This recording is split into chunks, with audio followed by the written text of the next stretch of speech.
Anthony Chenet, journaliste multimédia indépendant pour l'entreprise Connected Pen. Alors aujourd'hui, pourquoi de médias sont de plus en plus sur les réseaux sociaux?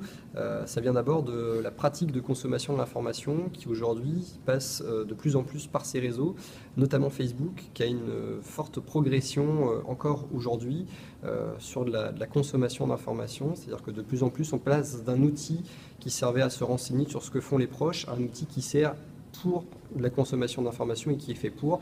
Et c'est pour ça que cette entreprise développe des outils comme Instant Article, dont l'objectif est de faire en sorte que les médias mettent l'intégralité de leur contenu directement dans cet outil.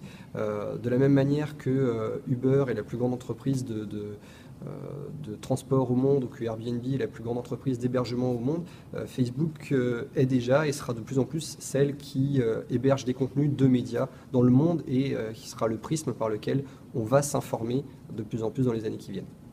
Ces réseaux sociaux ne prendront pas la place des médias parce que pour l'instant ils sont encore dans une logique de diffusion de contenu et pas du tout de production. Facebook cherche au contraire à nouer beaucoup de partenariats avec des médias et c'est le cas pour Instant Article. Mais qui sait, on peut présager de rien. Est-ce qu'un jour, ils préféreront pas avoir la main aussi sur la production de contenu?